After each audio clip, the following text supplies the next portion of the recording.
தேவனுடைய நாமத்துக்கு மகிமையும் கருமையும் தயவும் மாட்சிமையும் உண்டாவதாக.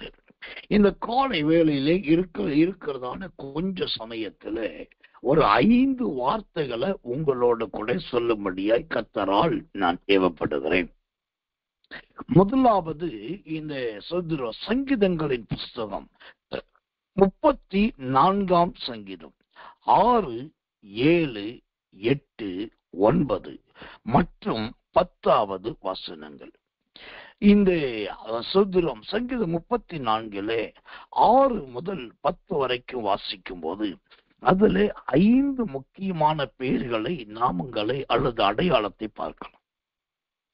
அதுல முதலாவதாக அந்த 34 சங்கீதம் 6வது வசனம் சொல்லுவது, ஏழை கூப்பிட்டான் என்று பார்க்கிறோம். இங்கு முதலாவது ஒரு மனுஷனை ஆண்டவர் நமக்கு முன்பாய் வைக்கிறார். ஏழை என்று கர்த்தர் சொல்லுகிறார். இந்த ஏழை என்றால் என்ன? எனக்கன்பான தெய்வ பிள்ளைகளே, இங்கு சொல்லப்படுகிற மனுஷனுடைய வாழ்க்கை, அவனை குறித்து பேரே ஏழை என்றுதான் கர்த்தர் சொல்லுகிறார். அப்போ இந்த ஏழை என்றால் என்ன? ஏழை என்பது எதை காண்பிக்கிறதா இருக்கிறது? யோபுவின் புஸ்தகம் 31 அதிகாரம் 19வது வசனம். யோபு 31:19. ஒரு உடுப்பில்லாததினால் மடிந்து போகிறதையும் ஏழைக்கு மூட வஸ்திரம் இல்லாதிருக்கிறதையும் நான் கண்டபோது. ஏழை என்றால் யாரா? ஒரு உடுப்பு கூட இல்லாத, அணியறதுக்கு ஒரு ட்ரௌசர் கிடையாது, ஒரு சட்டை கிடையாது, ஒரு பேண்ட் கிடையாது. அது மாத்திரம் இல்ல, மூடுறதுக்கு வஸ்திரம் அப்படின்னா ஒரு போர்வை கிடையாது, ஜமக்காலம் கிடையாது. இது எதுவுமே இல்லாதவனுக்கு பேர் தான் கர்த்தர் நல்லவே ஏழை என்ற அர்த்தம். இந்த காலை நேரத்துல அருமையான இந்த கிருபை, இந்த இருட்டோட ஜெபத்துக்கு வந்திருக்கிற தேவ பிள்ளைகளே, உங்களை பார்த்துதான் கர்த்தருடைய ஆவியானவர் பேசுகிறார். இந்த ஏழை என்று கர்த்தர் சொல்லுகிறார். ஏன் ஏழையை குறித்து கர்த்தர் சொல்றாருனாக்கா, ஒரு காலத்துல இந்த செய்தியை கேட்கிற நீங்களும் ஏழைகள் தான், இந்த செய்தியை கொடுக்கிற நானும் ஏழை தான். 2 பேருமே எல்லாருமே ஏழையாத்தான் இருந்தோம். ஒரு உடுப்புக்கு வழி இல்லாம, மூடுறதுக்கு வஸ்திரம் இல்லாம இருந்த காலங்கள். ஆனா அந்த ஏழையின் தன்மையை கர்த்தர் மாற்றுவதற்கு அவர் என்ன செய்தார் தெரியுமா? சங்கீதத்தின் புஸ்தகம் 72 சங்கீதம் 2வது வசனம்.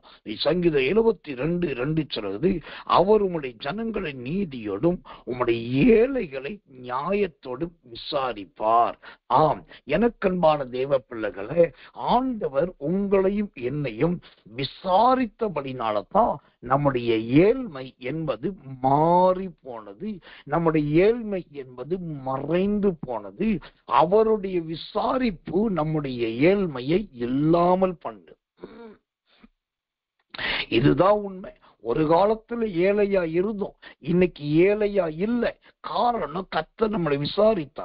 அப்படி தேவன் விசாரித்ததுனால ஏழையா இருக்கிற நம்மை அந்த நிலைமையில மாற்றினதற்காக நீங்க தேவனுக்கு கைகளை உயர்த்தி நன்றி சொல்லுங்க. முதலாவது பார்க்கிறோம் ஏழை என்று பார்க்கிறோம். அடுத்த வசனத்துல அந்த சங்கீதங்களின் புஸ்தகம் 34 சங்கீதம் அடுத்த வசனம் 7வது வசனம். அந்த 7வது வசனம் என்ன சொல்லுகிறது? கர்த்தருடைய தூதன் என்று பார்க்கிறோம். முதல் வசனத்திலே ஒரு ஏழை என்று அங்கு ஏளனமாய் சொல்லப்பட்டது. ஆனா அடுத்த வசனத்துல பாத்தீங்கன்னா கர்த்தருடைய தூதன் என்று சொல்லப்பட்டிருக்கு. எனக்கன்பான தேவ பிள்ளைகளே, இந்த கர்த்தருடைய தூதன் என்றால் யார்? கர்த்தருடைய தூதன் என்கிறவன் எப்படிப்பட்டவர்? இந்த கர்த்தருடைய தூதனை குறித்து வேதாகமத்துல நிறைய சம்பவங்கள் சொல்லப்பட்டிருக்கிறது. ஆனால் இந்த கர்த்தருடைய தூதனை குறித்து தேவனுடைய வார்த்தை என்ன சொல்லுகிறது? அப்போஸ்தலர் நடபடிகளின் புஸ்தகம் 12 அதிகாரம் 7வது வசனம். அப்போஸ்தலர் 12:7. அப்பொழுது கர்த்தருடைய தூதன் அங்கே வந்து நின்றான், அறையிலே வெளிச்சம் பிரகாசித்தது.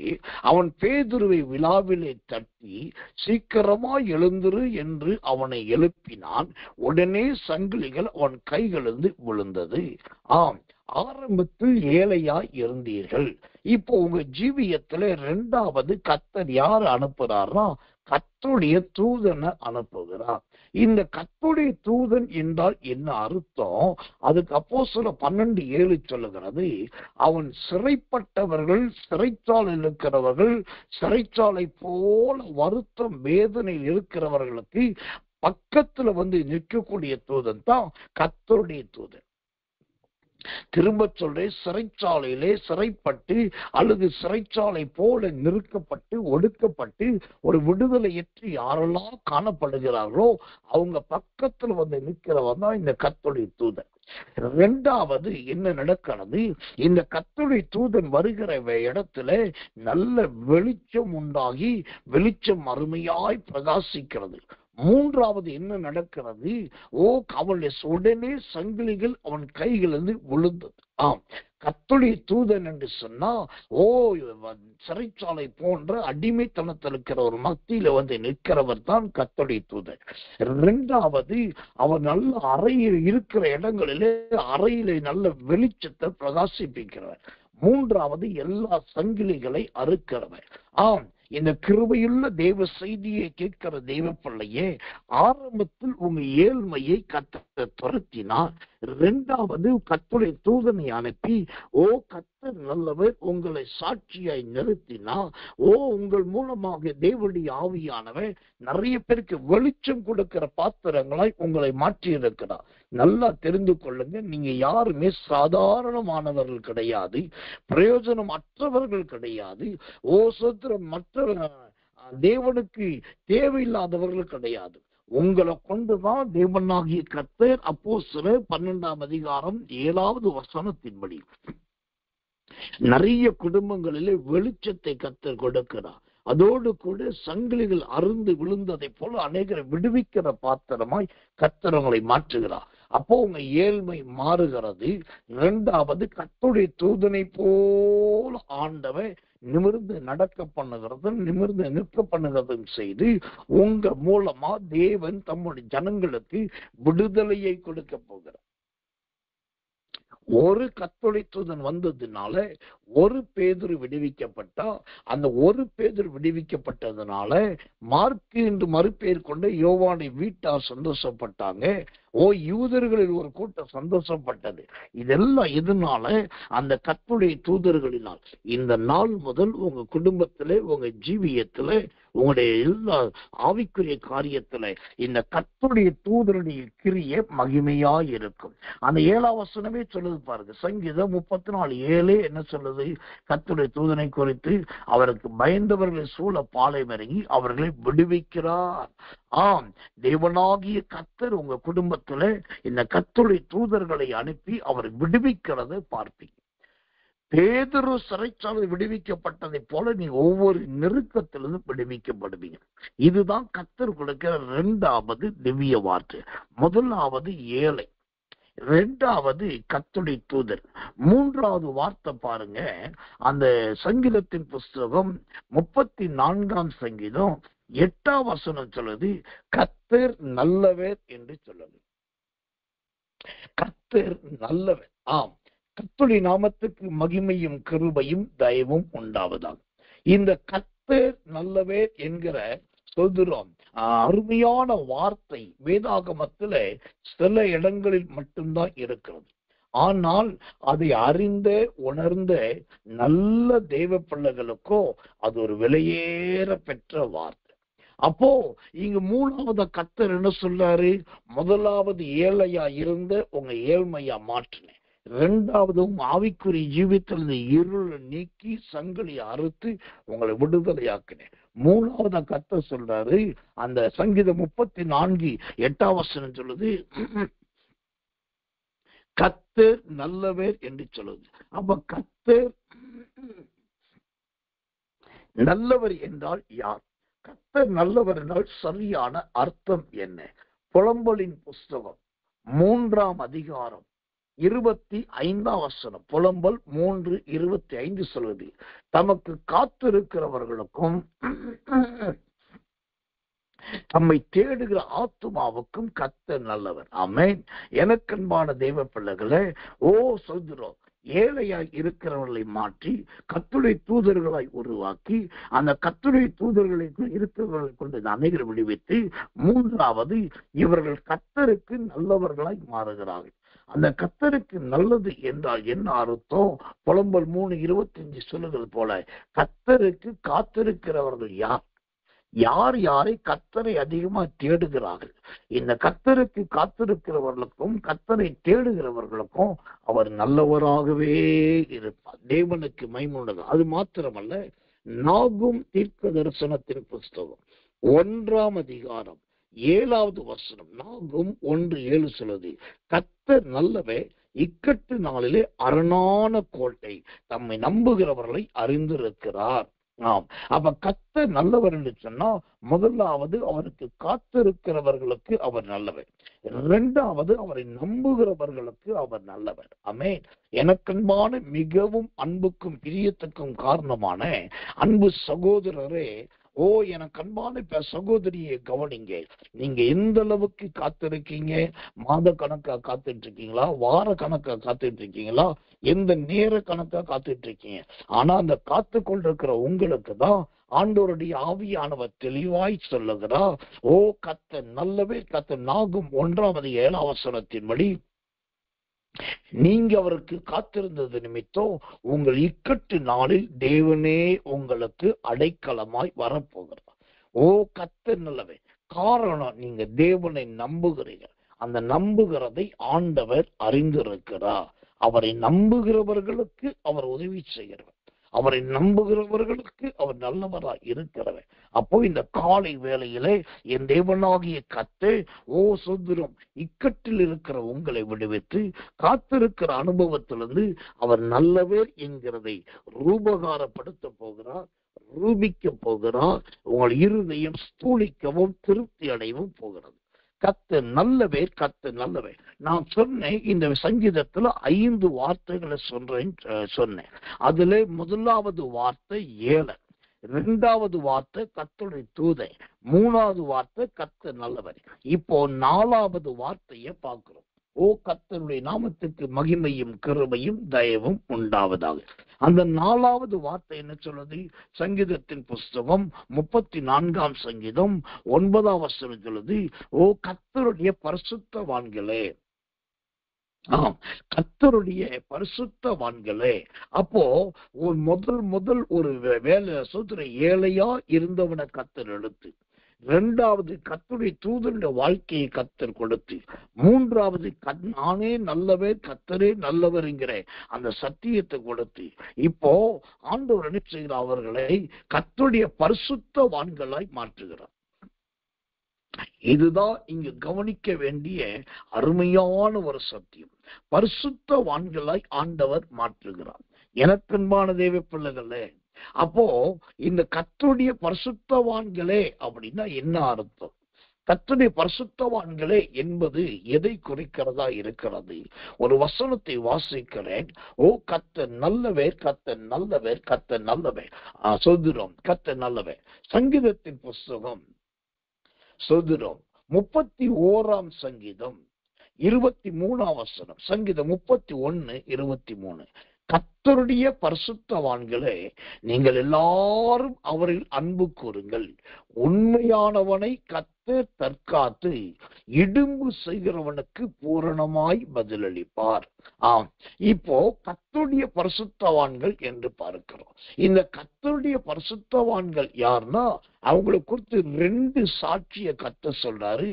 ஒன்று, இந்த பரிசுத்தவான்கள் பரிசுத்தவாட்டிகள் என்கிறவர்கள் தேவன் மீது அன்பு வைக்கிறவர்கள், கர்த்தர் மீது அன்பு வைக்கிறவர்கள். 2வது, அவர்கள் உண்மையை காத்து கொள்ளுகிறார். உண்மையிலே அவர்கள் ஒரு இன்ச்சு கூட மாற மாட்டார்கள். உள்ளதை உள்ளபடி பேசுவார்கள், இல்லாததை இல்லை என்று சொல்லுவாங்க. அப்போ இந்த கர்த்தருடைய பரிசுத்தவான்கள் என்று சொன்னா, ஒன்று அவர்கள் தேவனில் அன்பு கூறுகிறவர்கள், இரண்டாவது கர்த்தர் உண்மையை தற்காத்துக் கொள்ளுகிறவர்கள். இந்த அருமையான காலை நேரத்துல இருட்டோடு ஜெபத்துக்கு வந்து இப்படி திவ்யமான வார்த்தைகளை கேட்கிற தேவ பிள்ளைகளை, உங்களுடைய ஜீவியத்துல, உங்களோட வாழ்க்கையில இப்படி கிறிஸ்துவுக்குள் அன்பு செலுத்துகிற, இயேசுவின் மீதே அன்பை வைக்கிற அந்த திவ்ய அன்பு இருக்குதா என்பதை யோசிங்க. இரண்டாவது, எல்லாவற்றிலும் உண்மையா இருக்கிறோமா என்பதை யோசிங்க. அப்பதான் கர்த்தர் நல்லவர், நம்முடைய நிலைமை இந்த கட்டாயத்தெல்லாம் மாறி பரலோகத்துக்கு பறக்கும். கர்த்தருடைய பரிசுத்தவான்கள் என்று சொன்னா உண்மையை விட்டு விலகாதவர்கள், அவர்கள் தான் பரிசுத்தவான்கள். உங்க காலத்துல, உங்க வீட்டில, உங்க தெருவுல, பக்கத்துல உண்மையான பரிசுத்தவான்கள் இருக்காங்களா பாருங்க. இருந்தாங்கன்னா அவங்களோட கொஞ்சம் அன்பா பேசுங்க, கொஞ்சம் பழகுங்க, அவங்களுடைய ஜீவியத்தை குறித்து கற்றுக்கொள்ளுங்க. அவங்களுக்கு தேவன் கொடுத்த கனிகள் எது என்பதை கண்டறிந்து அதை எடுத்து பயன்படுத்துங்க. இதுதான் கர்த்தருடைய பரிசுத்தவான்களை நாம் பின்பற்றுவதற்கான அடையாளம். கர்த்தர் நல்லவர், கர்த்தர் நல்லவர், கர்த்தர் நல்லவர். நான் சொன்னேன் 5 வார்த்தை, அது 4 வார்த்தையை பார்த்துட்டோம்.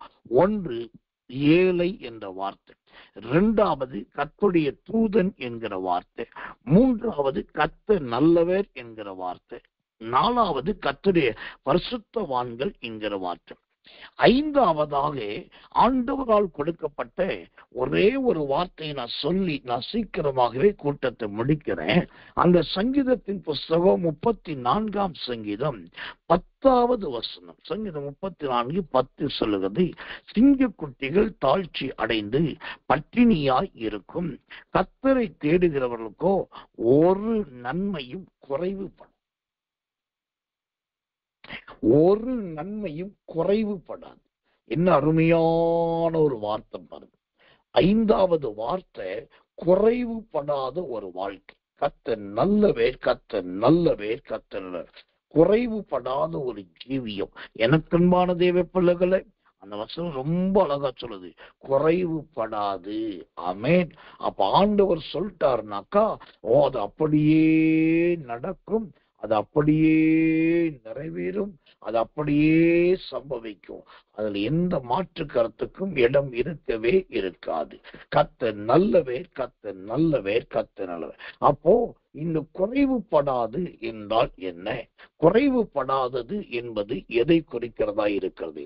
உபாகமத்தின் புஸ்தகம் 8ஆம் அதிகாரம் 9வது வசனம், உபாகமம் 8:9, அது தாழ்ச்சி இல்லாமல் அப்பம் புசிக்கத்தக்கதும் ஒன்றும் உனக்கு குறைவுபடாததுமான தேசம், அது கல்லுகள் இரும்பாயிருக்கிறதும் செம்பு வெட்டி எடுக்கத்தக்க மலைகள் உள்ளதுமான தேசம். ஆமென். இந்த குறைவுபடாதது என்பது எதை குறிக்கிறது? என் தேவனாகிய கர்த்தர் உங்களை தாழ்ச்சி இல்லாமல் நடத்துவேன் என்று அவர் சொல்லுகிற வாக்குத்தத்தத்தை குறிக்கிறது. இரண்டாவது, உங்களுக்கு குறைவுபடாத ஒரு தேசத்துல, குறைவுபடாத ஒரு அனுபவத்துல ஆண்டவர் உங்களை நடத்த விரும்புகிறார். கர்த்தருக்கு மகிமை உண்டாவதாக. மூன்றாவதாக, இன்றைக்கு கல்லாய் இருக்கிற உங்களை அடுத்து என்ன செய்ய விரும்புகிறார்? நல்ல இரும்பாய் மாற்ற போகிறார். கல்லாய் இருக்கிற உங்களை ஆண்டவர் இரும்பா மாற்றி எடுக்க போகிறார். எனக்கன்பான தெய்வ பிள்ளைகளே, அப்படி நம்மை தேவன் இரும்பாய் மாற்ற வேண்டும். இல்லாவிட்டால் செம்பு வெட்டி எடுக்கத்தக்க மலைகளும் உள்ள தேசத்துக்கு பேர் தான் குறைவுபடாதது என்று அர்த்தம். அப்போ எல்லாவற்றிலும் எந்த குறைவும் இல்லாமல் எல்லா தேவைகளை கர்த்தர் சந்திக்கிறார், எல்லா நன்மைகளை செய்கிறார். அப்ப குறைவில்லை என்பது எதை குறிக்கிறது? உபாகமம் 8:9 படி தாழ்ச்சி இல்லாத அனுபவத்தை குறிக்கிறது. அப்பத்துக்கும் ரசத்துக்கும் குறைவில்லாததை குறிக்கிறது. சொல்றோம், நல்ல கல்லு கூட இரும்பு போன்று இருக்கும். செம்பு பாத்தீங்கன்னா அது ரொம்ப மலை போல உறுதியா இருக்கக்கூடியது. இதற்கு பேர் தான் சுத்தர குறைவு பண்ணாது. இந்த அருமையான தேவனுடைய வார்த்தைகளை கேட்கிற அருமையான விசுவாச தெய்வ பிள்ளைகளை, சகோதர சகோதரிகளை, இந்த சங்கீதம் 34ஆம் அதிகாரம் 6 முதல் 10 வரைக்கும் உள்ள வசனத்தை இந்த மாத கடைசிக்குரிய வசனமா எடுத்துக்கொள்ளுங்க. இந்த வசனத்தையே தியானிங்க, இதையே வாசிங்க, இதையே அறிக்கையிடுங்க. மகிமையின் தேவனாகிய கர்த்தர் இந்த 5 வார்த்தைகளின்படி உங்களையும் ஆசீர்வதித்து, கர்த்தர் நல்லவே, கர்த்தர் நல்லவே, கர்த்தர் நல்லவே, தாழ்ச்சி இல்லாமல் அப்பம் புசிக்கிறதும் ஒன்றும் குறைவுபடாதுமான அந்த தேசமாய் ஆண்டவர் உங்களை மாற்றுவாராக. அந்த தேசமாய் தேவன் உங்களிடத்து பயன்படுத்துவாராக. ஆவியானவர் கொடுத்த மிக அருமையான அந்த வெளிப்பாட்டின் நல்ல வசனங்களுக்காகவும் தேவனுடைய வார்த்தைக்காகவும் எல்லாரும் கண்களை மூடி கர்த்தரை ஸ்தோத்திரம் பண்ணுவோம். இயேசுவின் நாமத்தினால் நாம் ஜெபிப்போம்.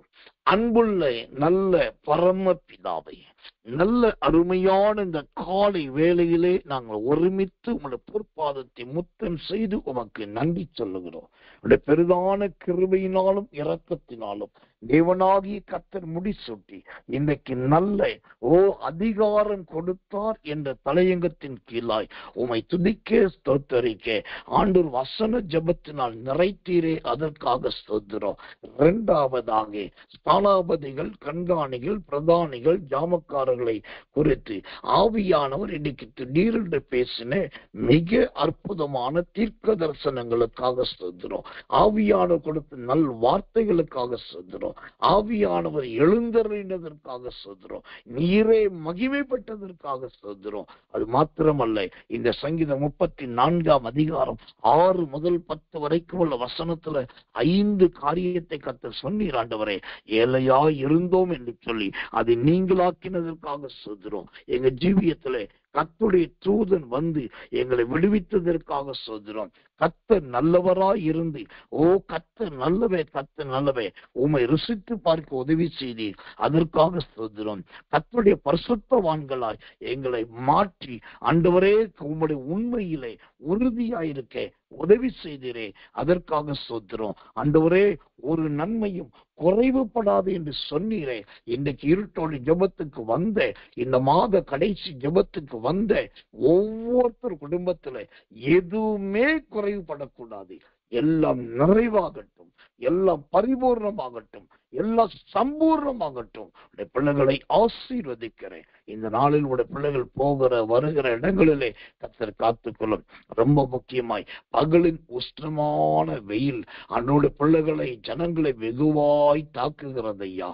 இதோ இங்க வந்திருக்கிற பிள்ளைகள் ஒருவரும் வெயிலில் அகப்பட்டு கொள்ளாதபடி தேவன்தாமே மேலே கரம் நீட்டி கொடைபிடிப்பீராக, கரம் நீட்டி கொடைபிடிப்பீராக. உடைய கிருபையின் தயவை அனுப்பித்தாரும், நல்ல பாதுகாப்பித்தாரும். தாழ்த்தி ஒப்புவைக்கிறோம்.